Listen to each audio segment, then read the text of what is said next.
Good afternoon, everyone, and welcome. We are so excited to have you all joining us today. I'm Samantha Russell, the Chief Evangelist here at FMG, and we have a really exciting talk with you all today. I'm going to call it a talk. It's not a presentation because we're really going to get to learn from two amazing advisors who are in the weeds, doing what you all are doing, trying to grow your business through fantastic client service and marketing. And we're going to get to learn from them what they're finding that works and sometimes what doesn't work. It's always great to learn from other people's mistakes so you don't have to make the same ones. So we're going to give everybody just a second to join today. And while you're all signing on, because I am gearing up to go on spring break next week, I don't know if anybody else is, just to make sure that we can know that the chat is working, we like to ask a question. Let us know, are you going on a spring break trip this spring break? And if so, where are you going? I'm headed to Longboat Key next week, which I'm very excited about with my husband and our 3 kids. So I don't call it a vacation. Call it a trip because we have 3 little kids. So that's that's awesome. How about you ladies? Susan, are you going anywhere? You just came back, I guess, but I don't think it was spring break. No, not spring break. Moving mother is not spring break. No, I am not. But my daughter from college is coming home for spring break, which again, I think is more of a trip, but it'll be nice to see her. Yes. And Deborah, how about you? Are you going anywhere? Yes, we're going to Colorado. So I hung up my skis many moons ago, but my family skis, and I'm going to try ice climbing for the first time. What? How cool is that? I know. Now that I've said it out loud, I really have to do it. Especially next, like 2 truths and a lie. Yeah. Right. Or something nobody would guess about you. I'm seeing some amazing vacations. Someone's going to Cape Town. Wow. Oh, that's awesome. Well, so you've never done this, what did you call it? Ice climbing? Have you ever done it? Nope. They have it right outside of Vail. They have waterfalls that freeze. And so you just put on a bunch of gear and you climb up. That's what they say. I don't know. We'll talk about that offline. We'll talk about it afterwards. I'll tell you. We'll have to take a picture and share it so that we can all see you in real time. We can talk about how you're going to leverage that marketing opportunity. How about you, Nicole? Well, we were planning on camping in Yosemite, but I'm like watching the chat box and I'm like, who's to the Caribbean? Can I just like trade? So we'll see. It's not my favorite camping weather right now. So you know what? We should, we have one of our cohorts is on the call, Blair. We should actually summarize all the vacation spots because that would be as interesting of a takeaway as all of our marketing insights. Yeah, the best vacation ideas. All right. Well, I think we will go ahead and get started. Keep telling us where you're going. Any like best place ever to go on vacation, spring break. We want to know. But we'll go ahead and get started. And we don't have a ton of like formalized, presentation decks the way we normally do. We do have some really great images and things to share, but we really want this to be incredibly helpful for all of you. So I know I love learning from others and asking them what works and what doesn't work. So we want to hear your questions. You can either put them in the chat box or in the Q&A, and we will be able to get to as many of them as we can. But first, let's do some introductions. So of course, hopefully everybody here today knows me and Susan. As I said, I am the Chief Evangelist here at FMG. Susan, do you want to just quickly say hello, your name and title? Hi, everybody. Probably most of you have seen me before and are probably bored of hearing from me. I am the Chief Marketing Officer, and this is the best part of our job. I love doing these webinars, and I think this might be one of the first times that we've had 2 advisors on one of our webinars, and for me, way better than hearing from just Sam and I. It's fantastic to hear what actual advisors are doing that's working, so I'm excited for this. Yes. Okay. And Nicole, please introduce yourself. I'm Nicole Burdick, and I founded Money Maven Financial last year, and I'm located up in Bellingham, Washington, just south of Vancouver, Canada. Awesome. Thank you so much for joining us and taking some time. And Deborah. I'm Deborah Brennan Tagg, and I'm the president of BFS Advisory Group. We are a 2nd generation financial planning firm. So we do financial planning and investment management for high net worth families, mostly focusing on Gen X, and we're based in Dallas. Okay. And you said 2nd generation. You told us off the call. Can you tell us a little bit about your dad started your advisory firm, right? Yeah, so he started back in 1983. He started Brennan Financial Services. And so then we rebranded as BFS Advisory Group a couple of years ago. My dad passed away about 5 years ago. And so we all kind of broke up, all the family members broke up and did our own thing. And so our firm is BFS Advisory Group, and this has been around for about 3 years now. Okay, great. So one of the things that I thought would be interesting, just to for everybody to kind of get their heads wrapped around firms, because when you're comparing yourself to what other people are doing, obviously it is good to kind of hear things like, how many people on staff do you have? How long have you been around? Which you both already answered that question. What types of clients do you serve? Those types of things, kind of just, you know, a little bit more background so they can compare maybe what they're doing and if some of these tactics may work for them. So Deborah, could you just tell us, kind of answer those points? How many staff do you have? Who do you specifically work with? That would be helpful. Okay, great. So there are 8 of us on the team right now. We hope to be growing that very quickly. 3 of us are CFPs. We are very much a financial planning led firm. And so we create the financial plan first, and then we match the investment portfolio to be able to achieve the goals that were outlined in the financial plan. We have a portfolio manager, which we're actually hoping to hire today. We had one last year and we've been in flux on that one. And then we also have a marketing coordinator. We have a document manager. We have a client service supervisor, and then someone who functions as our executive assistant. So pretty well-rounded team. And we're going to be adding advisors, financial planners, and investment managers to our firm. Love it. Thank you. That was a mouthful. You said it so quick and eloquently. Okay, Nicole, please share a little bit of background about your firm. Yes. So I was previously partnered with 2 other advisors, and we had admin support in-house. But as of last fall, I'm a solopreneur, so I don't have any employees. It is just me at this point, wearing a lot of hats, but I do use outsourced virtual admin, outsourced paraplanning, and outsourced trading services.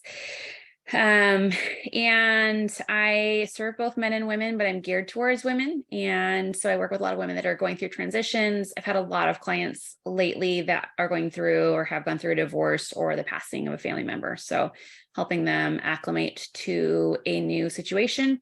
And a lot of them, it's not generational wealth. It's a lot of them have never had a financial advisor before. So I'm kind of their first experience. So I get to set the tone and be their first experience. I love that. Yes, exactly. All right. So I'm going to just, so everybody can kind of see some visuals here. Ladies, let me know if you can see my screen. Yep. Okay. So this is Deborah's website. I just sort of wanted to set the stage by showing a quick screenshot of both. And this way, if anybody wants to go and look up Deborah or Nicole's websites or marketing, you can take a look there as well. So Deborah's, you can see the arrows on either side. It's not just this image. There's multiple images that scroll through with different sort of taglines. And so I wanted to ask you, Deborah, to start about your website, which you worked with us at FMG. Thank you for that. When you're serving multiple different groups, and you know what, actually, I don't know why I'm using the screenshot. I have your website. This is better. So under who we help, you have entrepreneurs, Gen X, women investors, high net worth. And then you have, again, these sort of rotating screenshots and taglines here.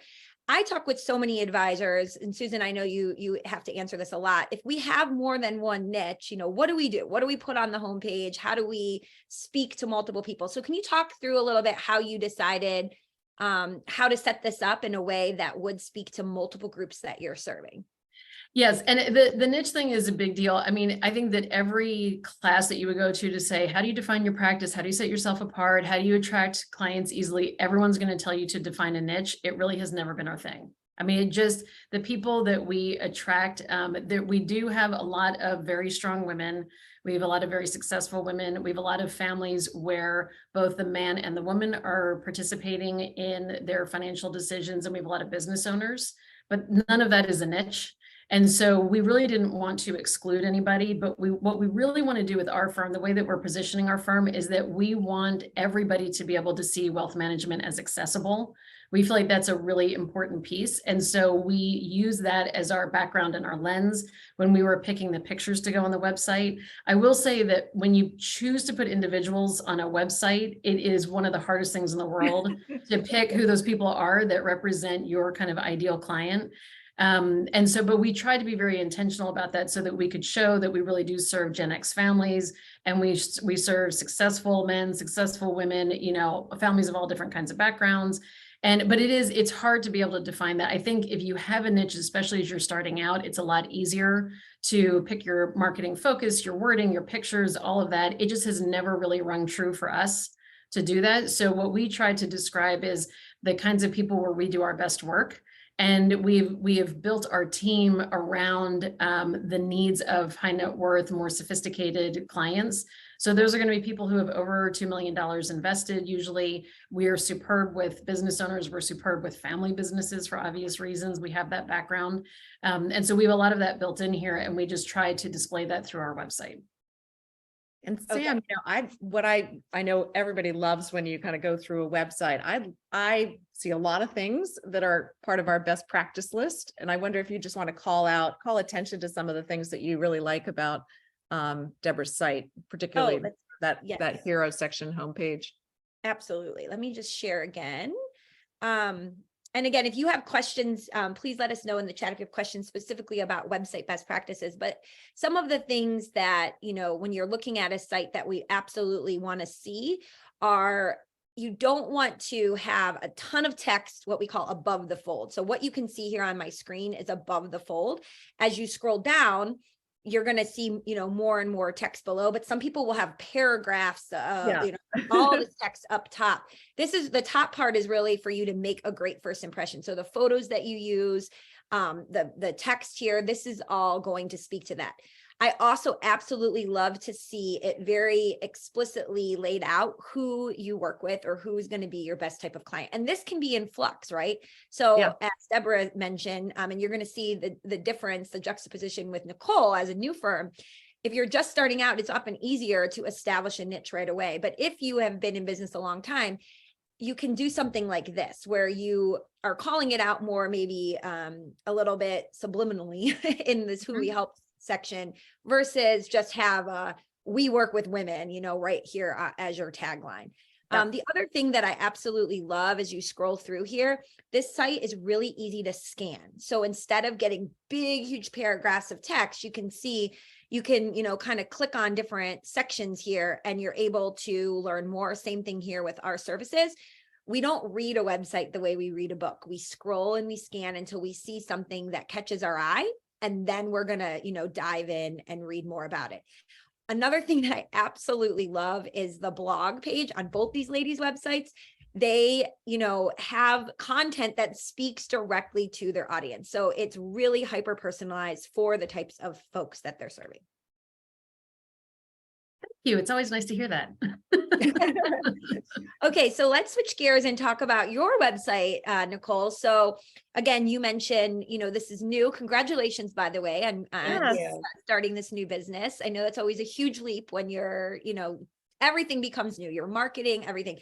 So I actually wanted to ask you, before I dive into kind of some of the things that stood out to me, so many times advisors ask me, if I am going to be starting my own business, what's like the lead time? How often, like when should I start creating that logo or get started writing the copy or working on that website? Can you tell us a little bit about the timeline for you? Yeah, so I feel like I had a little bit of a head start because I had been doing a lot of daydreaming and thinking about the branding for my book that I'm writing. And so I had in my mind, there's like this book brand, which is female empowerment and like what I want to do creatively. And then there was my practice, which I was partnered with two lovely male advisors who I'm still love very deeply. But this vibe didn't really fit them so much. And so I had them separate. And I actually wrote down a few key dates. It was July 25th that I attended a seminar that Sam gave on magnetic marketing. And exactly what we're talking about, like when you're in a team, it's definitely like not a right or wrong, but I just realized, I kind of started to realize within that team, I couldn't have this be my practice. It just, everything about this doesn't fit anyone else on my team. And so July 25th was that seminar. August 10th, I submitted paperwork to get my DBA approved with the company I'm with. August 18th, I signed a contract with a branding strategist that was not specific to financial advising. September 15th, I onboarded with FMG, and December 6th, my website went live. Oh, yes, And I should say this is an FMG. You worked with FMG for your website as well. So thank you for that. And yes, it- yes. both of And them are so yeah, equal. so I feel like that timeline was pretty tight. I was like, this is my number one priority. Big time. And how it happened on the back end was not as like extreme because I didn't really change investment companies on the back end, but client facing, it didn't really feel to me like when my website went live, that was when my business was live. Like that was when it felt official and I could say, and then I could start telling clients, like I kind of started talking with clients in the process, the ones that were closer, but that was the point where I'm like, okay, I can now send you to this page. I am quite obviously a different business now. And yeah, so once I started it, it went rather quickly. That's impressive. And I think what's interesting, you said like, this isn't necessarily going to work for anyone else because you have I don't say the luxury because that's not, I'd call it the luxury. you are because your brand right now is you, and Yeah. this can change over time, but right now it is you. Yeah. I really find a lot of times firms or advisors sometimes will kind of want to hide behind that. They get nervous about not being perceived as big enough. But I think that what's great is you see often on this other end of the spectrum, when people lean into that, it allows it to be very personalized. Like your picture is, on this page a lot, and then someone's going to meet with you. So of course, as you grow and scale, that may not always be the case, but right now it's working really great. And obviously you're trying to attract, like, as you mentioned, a certain type of client. And so this whole brand is really working so well for that. Even just, the way that you introduce yourself. I think it's somewhere where you said, hi, I'm Nicole, you're talking in the first person. I absolutely love that.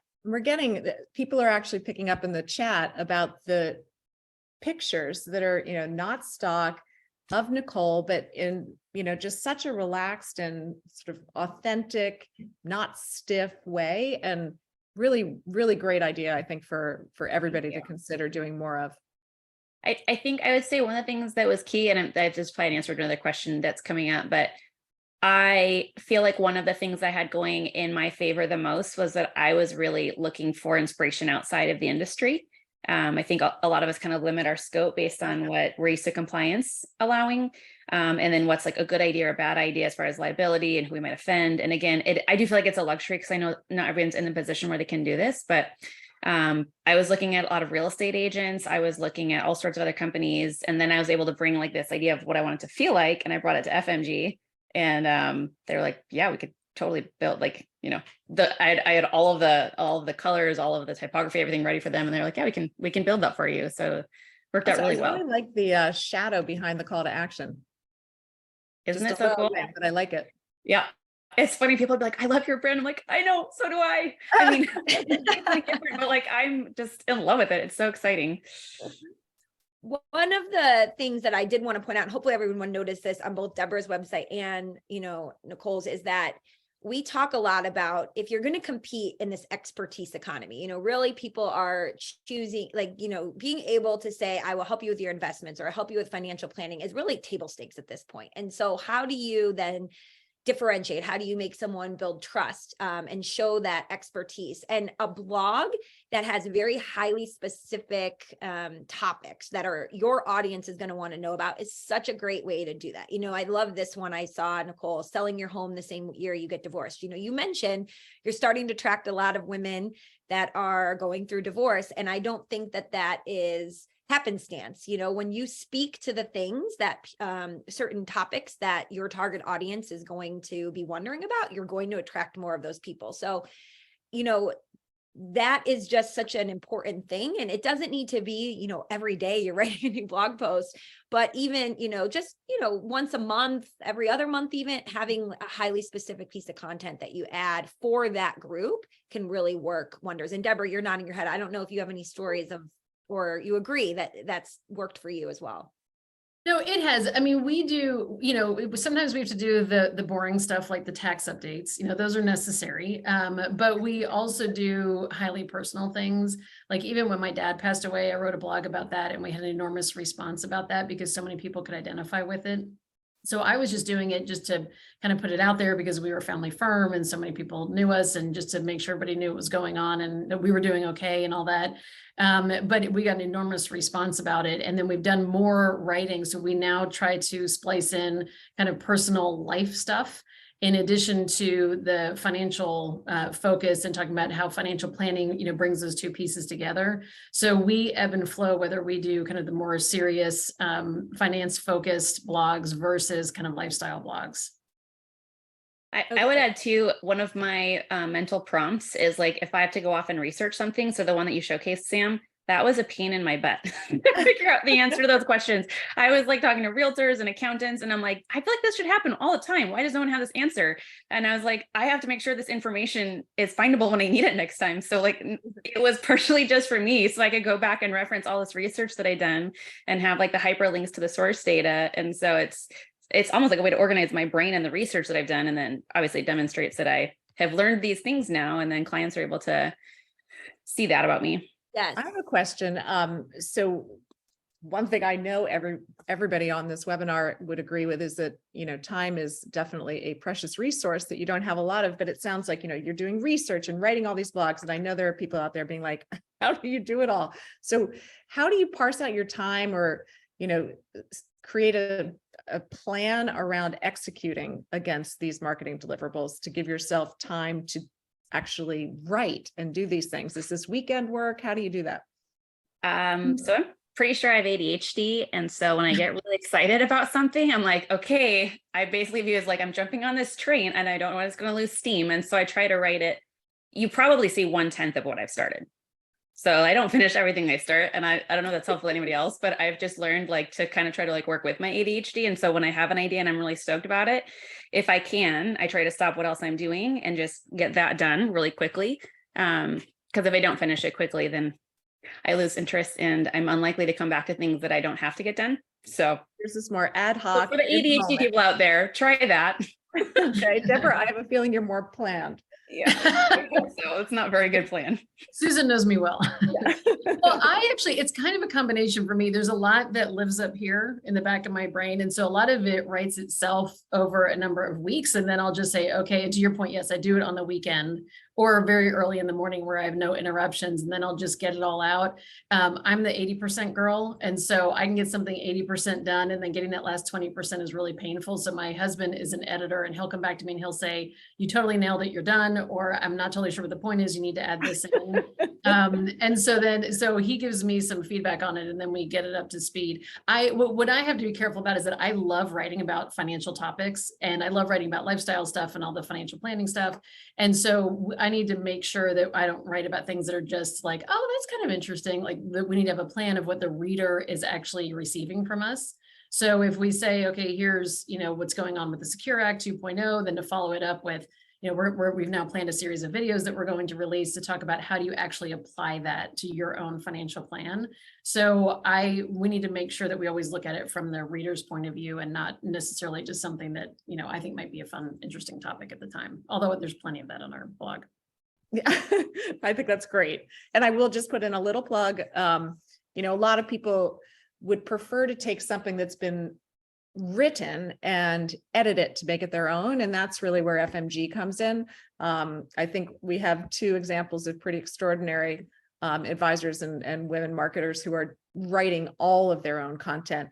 But I've met many people, including myself. I would love to get somebody to do the first draft, and then that inspires me to sort of make it my own, maybe use 80%. And that's where, we really coach people using the FMG platform. That's what we've got, just a extensive library, talk about Secure Act, just find a bunch of different resources from emails to blogs or whatever, and then you can edit it to make it your own, or it might just hit the spot and you could make a couple tweaks. Well, and Susan, I definitely do that. I mean, we certainly look at the content that FMG releases, and we do use that as our base in many cases, or we'll use it as a spark of an idea. Like you guys have the different campaigns and so on, and we'll say, oh, that's a cool idea, and here's how we could make it useful for our particular audience. So we use your content on a regular basis as our base case. Awesome. Mm-hmm. I was going to say I could pull that up, but we'll come back to that in a second. I think one of the things that is just interesting about content is then how do you share it with, I think one of the things is really great about content marketing is using it to share with people who are not yet ready necessarily at this moment today to work with you, but we hope to be able to get them to work with us when the time is right, right? And so one of the things that I wanted to ask you about, Deborah, that you had mentioned on our previous call was this Aspen Society, which is a private LinkedIn group that you created that allows you to share content with prospects as well as clients. And so can you just talk to us a little bit about this group and what kind of content that you share? You said you have over 200 members now. I'm sure a lot of people have thought about something like this for their own firm, but would love to hear more about it from you. Yeah, so this is a piece where we don't do any selling or anything in here. There's no discussion about product or anything. We don't even really talk about financial planning, like the fact that we do financial planning services we offer. This was created as a space that females can come to learn about financial planning concepts, because what we keep hearing when we go out and talk to women, maybe who don't work with an advisor or the husband takes the lead in their family, they will say, I just don't even know the right questions to ask. I wasn't really brought up with the information, so I don't really know how to make a decision. I don't know if I'm being snowed or not being snowed. And so we put this out there so that it's just a lot of good, solid financial decision-making information. So kind of like the piece that Nicole did. I mean, hers was very specific and awesome what she did, but pieces like that, not as, she brought all those pieces together in one fantastic blog, but it might be something about what if you get a divorce or what if you're selling a house? So not necessarily specifically geared to women, but just information that anybody needs to know, but it is a female-only society. We actually, earlier this week, had somebody post on there about brain health, somebody who works for a brain health organization here in Dallas, and she posted because it's something that women need to know also. So that really is our hope with the Aspen Society, is that it's a place where women can come and just learn from each other and not feel like the, kind of like industry pitch is going to be present there also. I love that so much. And so for anybody wondering, this is free through LinkedIn. Anyone can start a group and you can invite people. And you told me, correct me if I'm wrong, Deborah, but this is a great way if you either meet with somebody or maybe you have a client and they have a younger daughter that you might want to have in your pipeline for the future, or just a friend of a friend, you can invite people. It's a really low barrier way, low hanging fruit way to stay engaged with that person and showcase some of your expertise without there being any pressure or sales pitch at all. Yeah, that's exactly right. Yeah, we do encourage people to join the Aspen Society because that is what it is. It's just a stream of information that's useful information. That's exactly right. Yeah, and it's, what's interesting is we hear all the time from advisors who say, I just started this strategy and I haven't seen leads yet, and especially as it relates to content strategy, which I think all of us agree is really the best approach.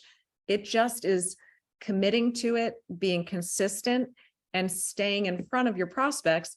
And at a point where something triggers in their lives, they will think about you. But you can't predict, just like you can't predict the market, you can't predict when your prospect's going to wake up and, either change jobs or have an inheritance or whatever it might be. You can't predict that. So the only way you can continually drive leads is just to continue to stay in front of them.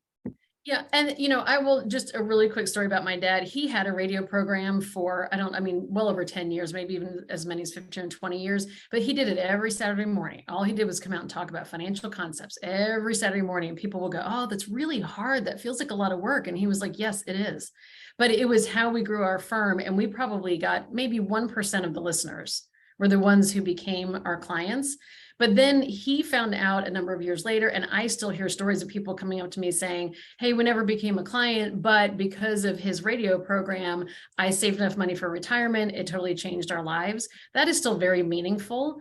And so that, I think, is the other purpose. I mean, most financial advisors, I think, are here to help people. So part of your content marketing is not going to drive business, and that should probably be okay if it's authentic.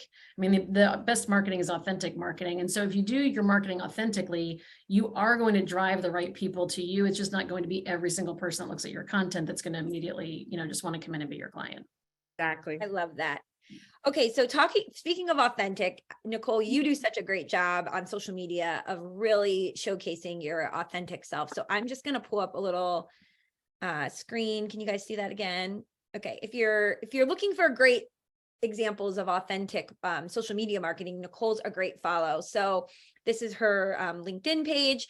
What I love, what I think that you do really well, Nicole, and I want to hear kind of if you have a strategy behind this, is that you are really, really, honest about what your goals are, and you're sort of building in public, if you will, which I think is a really fantastic way to make connections. So in this example here, you said one of my goals for 2023 is to teach at least one class per quarter.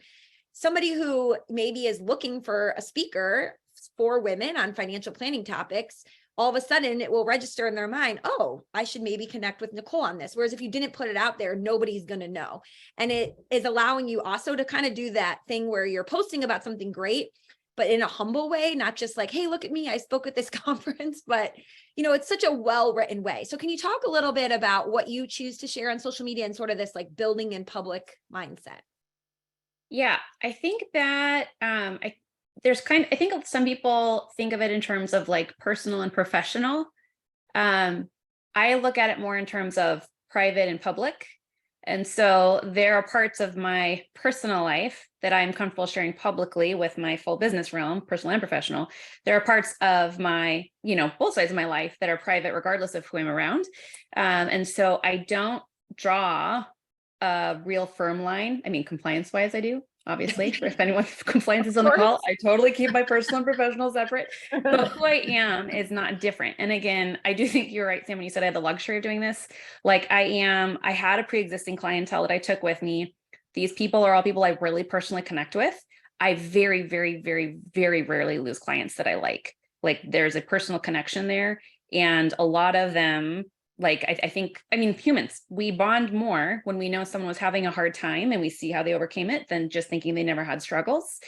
And I think, there's obviously a spectrum of what's appropriate to share and not in different contexts. But I do think that people feel it's almost like they're part of my success when they get to be along for the journey. I might have no idea who they even are. Like they could come up to me at the grocery store and be like, I hang in there, it's going to be okay. And I'll be like, I don't know who you are. But it's, I think it's just, they feel connected.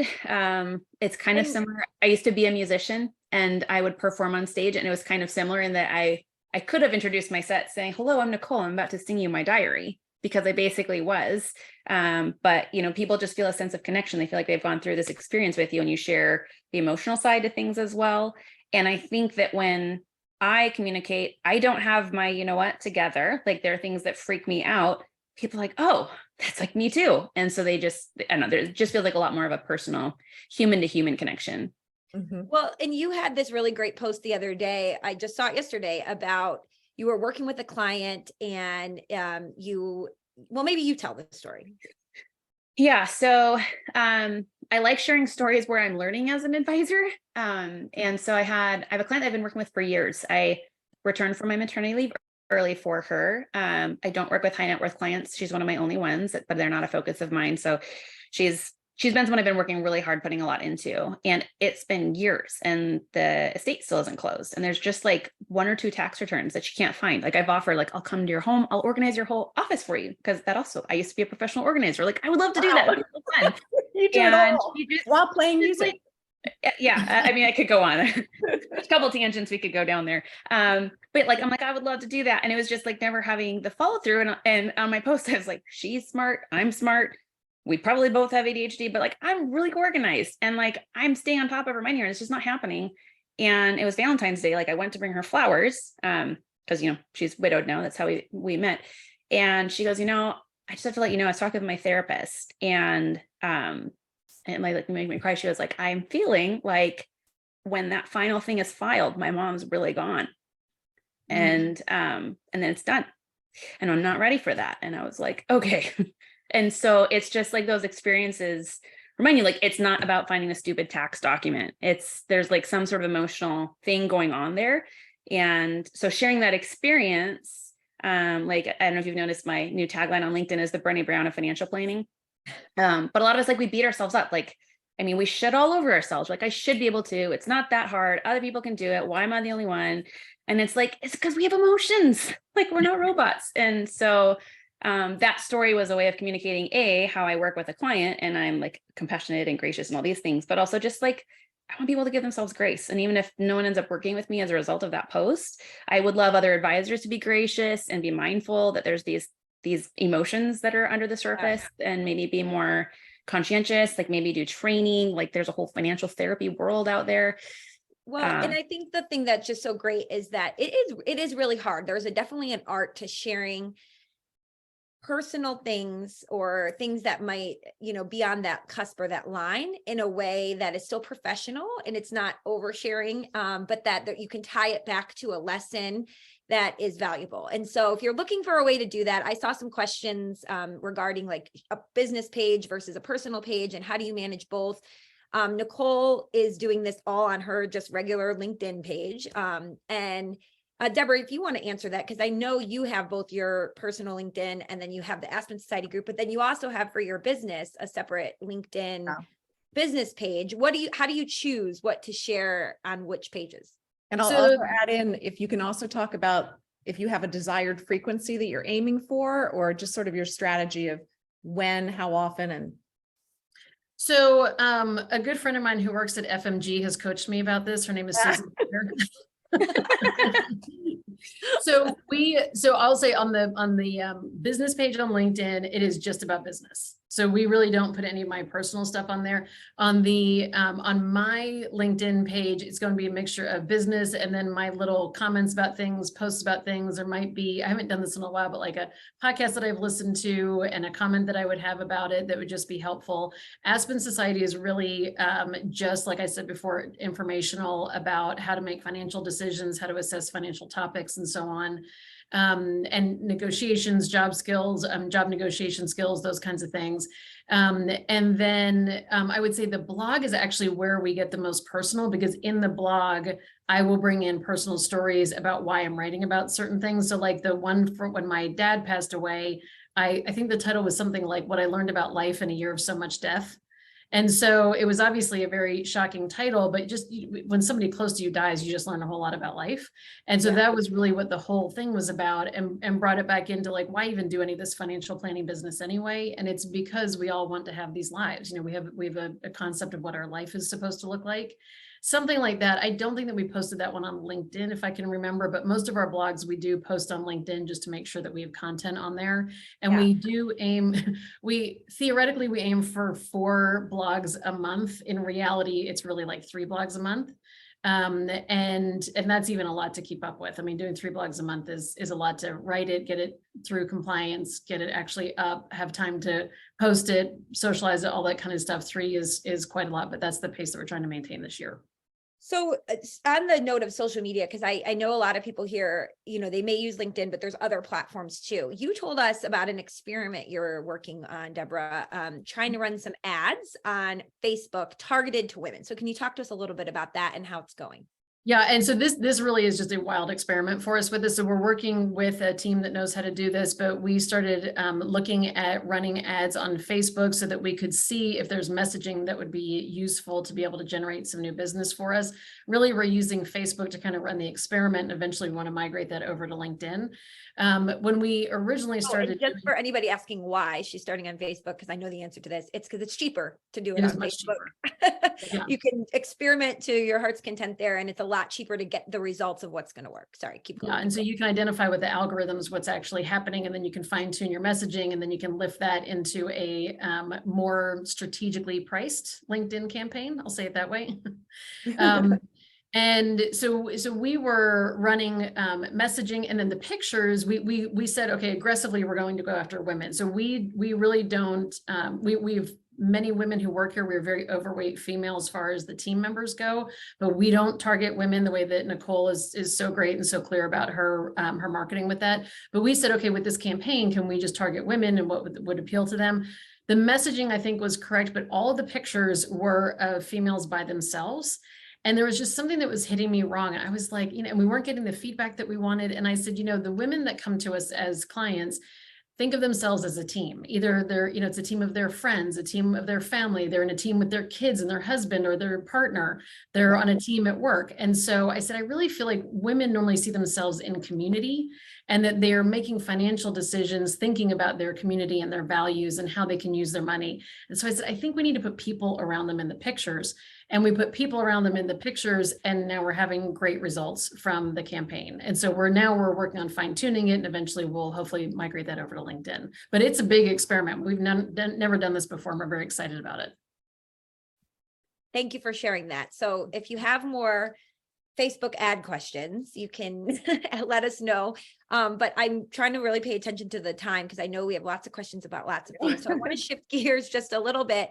And Nicole, one of the things that you sent me in preparation for today's session was about an email that you sent, because email marketing is always a really hot topic. We know that from lots of research out there that, email communication is the number one form of communication that clients want from their advisor. And it's often the number one way you actually convert people. So social media is exciting and all of that, and makes us feel good when we get likes and comments on our posts, but really email is what drives conversions the most. So you sent me, I'm just going to share my screen again, an example of an email that you had sent out about guardrails. And it was this one here on the right, it was a lot more personal than maybe, just, hey, here's what's happening in the markets, like a market recap. So you'll all get the slide deck, by the way, so you can read this excerpt of it later. But can you talk to us a little bit about this email and what happened after you sent it? Yeah. So I'm not sure how many of the people on the call have heard of the term life planning, but there's a school of thought around financial planning where it's not just financial planning, it's like life planning. Obviously financials touch everything. But I kind of have embraced that, and I'm starting to embrace that more in my messaging and in my work with my clients, and realizing like I'm this touch point where I might be able to get them to think about things that no one else will. And one of those things is like these guardrails. And I see clients that have good guardrails to make sure they're spending their time and money the way they want to. And I see what happens when they don't. Again, a lot of my clients are coming to me in the process of divorce. And obviously there's a lot of reasons, but I just feel like it's this unique opportunity to speak into their lives and be like, hey, I am learning this thing that there's no one that's going to say, hey, Nicole, you need to spend more time with your husband. Like, you need to invest in your marriage, or, your kids need you to look into their eyeballs. Like, there's just not that built-in check-in. And so I basically just like take that upon myself to like, I want my clients to feel like their lives are what they want their lives to be. And the medium that I do that is through money. But I can't say I don't care about the money, but I care about them, and the money is what gets them to the life they want. So we have to care about the money, but I really care about their life. And so the guardrails has just been really unique. I kind of use the analogy that you have those turtles on the road when you're going one way, or the guardrail on the other end. And if there's no guardrail, you like soar off the edge. And so I think some of the guardrails I had was like, I do a lunch with my husband every other week where we talk about family stuff. So we keep in touch. I don't have social media on my phone. And I had one other like really brilliant one. I think, can't remember what it was, but effective. It was genius though. It was a genius one. Brilliant. So I'm curious, that email, I love just the look and like, an emoji in the middle of it. It just, it read so authentic because it was. Did you send that to clients and prospects? And yeah, exactly. And did you just send it to both? I sent it to both. I didn't adapt it yet. Like I mentioned, I'm still a one-person team. So I am having to find this balance between doing nothing and doing what I know is best practice. Which, there's what I would love to do, which everything we customize. I'd have all these like different lists, and I realized there's no way I'm going to do that. So I'm really relying on FMG a lot, like some of the automated services. I wish I could write every single tax update myself. I wish everything could be custom written. I just can't. And so I've been able to supplement with FMG stuff. But at this point, I'm able to segregate when I need to. So things like, hey, when the company I was with was acquired by another company, that was something my prospects don't need to know that. By the time they come on, I'll be all settled in. And so that just went to clients. But a lot of this stuff, not too late to make Roth contributions, there's some stuff that's changed with Secure Act 2.0 and live your life on purpose. Like that applies to clients and prospects.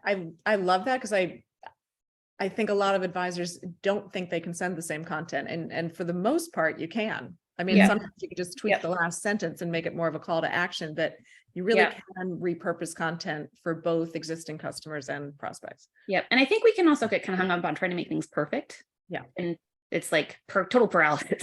And so sometimes you just have to be like, it would be ideal if I would have somehow separated out the ones that are retired and still working. So making a priority contribution to an account like would have been more specific, but I'm like, I just, I would, the email wouldn't get out, right? Right. Don't let perfect be the enemy of good and done, good enough and done, right? Yes. Ship it. Deborah, what about you? Do you just have prospect and clients? You have more people on your team. So have you segmented any further? So everything goes out to prospects and clients. We have a blog list essentially, and that's everybody that has signed up for the blog. And so all of our blogs get sent out by email to all of our clients. And then we do have some internal updates, like obviously trade notes, those kinds of things only go to clients. We have a quarterly market report that's become a beast, but it's a big report now. It used to be just this cute little email. Now it's this big report that we write every quarter. So we do send that out to everybody as well. So most of it, I would say, goes to clients and our prospects at the same time, because they are, for us, they're the same audience. So in FMG, for those of you who are not using it, it's really, really easy. You can have a group that's just clients and a group that's prospects, and it's as simple as that. And I agree with Nicole. There's always what we can aspire to do if we had a 12-person marketing team, but then there's also what can we actually get done today? And so don't let that paralysis happen where you don't do anything because it's not exactly what you hear talking heads say is the perfect way to do it. Growth comes from incremental momentum happening day by day. And so it's the same principle in financial planning, right? You would tell somebody, hey, putting $10 a month away is better than nothing. Of course, you might want to do 100, but if you don't have 100, do 10. It's the same principle here for sure. I'm going to throw in two questions that I've seen a couple times in the chat. Nicole, people are asking who you use for virtual admin and who you use for virtual paraplanning. So those are both through my firm. So they are trained in the company that I'm with. I've also only been with my firm since July 2021. So that's, it's been a busy couple of years, but the people I use for that know those systems better than I do. So I haven't had to do any training because I don't have the capacity, and that is part of what's enabled me to be on my own right now. So if anyone has any questions, I don't want to talk about firm specific stuff on here, but I'm really easy to find on LinkedIn, and I would love to answer any questions people have via private message. And asking your home office is a good way to, usually if you're with a broker dealer, the home office will have great tips to help you.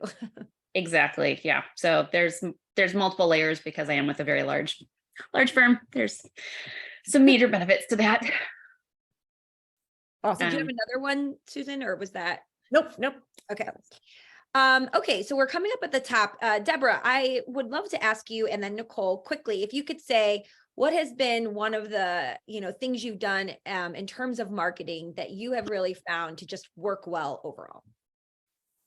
Well, the thing that I would say that has worked better than we anticipated was how we have attracted team members through our website.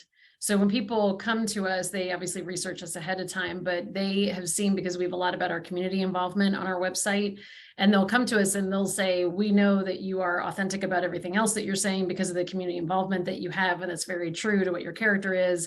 And so they really have learned that. And it's surprising to me that they can glean that much, because of course we hope that they see that in us, that anybody would, clients and prospects and future team members and so on. But it's been very impressive to hear what people learn and feel about our company based on the community work that we put on our website. Okay, that's wonderful. Yeah, attracting great talent is obviously, for some firms, depending on where you are in the stage of growth, just as, if not as important as new clients. Oh, So yeah. I love that. For sure. Nicole, what about you? So one thing that's been working really well for my marketing, again, it's kind of shifting the mental, like the mindset around it to outside the industry. My friend Kelsey Curtis wrote a book called The Connection Method, which I'd highly recommend for anyone that's wanting to do anything like what I'm doing. So Kelsey Curtis with a K, Curtis with a K. But she talks about, instead of just targeting your ideal client, building your ideal community. And so you're not trying to connect with individual people that will each potentially become a client, but you're trying to connect with people that there's just chemistry, like you click, you connect well, and maybe that person will be a good fit to be a client down the road. Maybe that person will never be a good fit, but it's real, like they're so connected to you that they're going to be it's going to come very naturally for them to refer someone else that they know into your community. And then that can lead to different things. It can lead to clients. It can also lead to growing your team. Like I do have some ideas about how I'd love to grow Money Maven and bring other women in, referral partners, and, you're basically just getting to work with people that you like. Mhm. I So love that answer. I'm mindful of the fact that I have to make money to pay my bills, but I have started paying a lot more attention to which client relationships give me energy and which ones suck my energy. And I'm being really mindful to avoid taking any new ones on that suck energy. And we'll probably start offloading some of those that just aren't a good fit. It's not serving me or them well to be. I feel like it's less like a sports game where you're trying to like win all the points and like close every sale and like you define success by how many points you get, and more of like it's just like dating. There's either chemistry or there's not. And if there's not chemistry, then neither of you are really going to enjoy that relationship. So why not just give them permission to go find the one that they have chemistry with? I have a quick question on building centers of influence, like referral partners, as you just mentioned. Maybe just quickly touch on, that is a part of marketing as well, how you go about that, and any suggestions you might give to the audience. I have a mastermind group that I have been running for 6 years, maybe almost 7 now. It's not for referrals, but there's a lot of referrals that come out of it. And then I do a lot of one-on-one lunch dates and coffee dates and try to keep in touch with those people. And then they see me online. So they see me doing stuff. And then I'll sometimes call them to be like, hey, I've got this random tax question or legal question or whatever. Can you help me? And then they would rope me into similar questions when it's related to financial planning. Do you include them on your email list? I have a tag in my CRM for referral partners that I haven't started using yet, but that's a plan of mine. And what is your CRM? I've been seeing that question. I use Redtail right now. I've heard of people that have other ones they like better, but I don't have any pain points right now, so I'm going to stick with it. Same question to you, Deborah. So a lot of the same with Nicole. We do have all of our COIs on a distribution list as well, and we send them our market report. We also do on the one-on-one stuff. We do try to get one-on-one with our state attorneys and the CPAs of our clients so that we can demonstrate to them what our financial planning expertise looks like. And we do an incredible amount of under the hood tax planning. And we have a vendor that we use where we can show them this really great layout of why we're implementing certain tax strategies. So we talked to a CPA yesterday with one of our clients, and he said, wow, I'm going to see if all my clients can move over to you because this is so much easier to work with you than all the other advisors we have to work with. So, I mean, that was really nice to hear that. Obviously, we're trying to work through a tax strategy for that particular client, but it was nice to hear that does set us apart. So trying to demonstrate more of why their clients are with us and what our expertise and our skills are with the financial planning designs that we do. We're getting asked about the tax vendor. Holistic plan. We Same. just did a webinar If you with want to know them. more about Holistic Plan, we just did a webinar with them. Blair will include the link, and Either we can share the recording. It's phenomenal. Phenomenal. It is phenomenal. It is game changing. It's probably going to be one of our biggest things that we're going to use this year to bring in new business. It's phenomenal for clients to see it and get it, what we're doing behind the scenes. And it really is. CPAs love it. They love it. I love that they call it demystifying taxes. Okay, this is really embarrassing, but I ran my tax return as a sample. I didn't realize we'd itemized last year. We had been taking the standard deduction, and I was like, oh gosh, that's really embarrassing, but what a cool tool. yeah. Well, and I think what's crazy about it is, Susan and I have been looking at all this research that's showing the number one thing, especially from high net worth clients, but all clients really, what they want is an advisor that can do the financial planning, do the investment management, but then the tax planning In a that is efficient way. Huge part of it. So I think it's like the thing that a lot of clients, Deborah's clients probably understand this, but a lot of my clients don't really know the difference between tax prepping and tax filing. So like, I can be like, I don't do any tax filing. I'm not doing your tax return for you, but like all the proactive stuff that'll save you money and then make your accountant's job. It's like volleyball. I'm just like setting it up and then they can spike it for you. But yeah, it's a huge value add for accountants.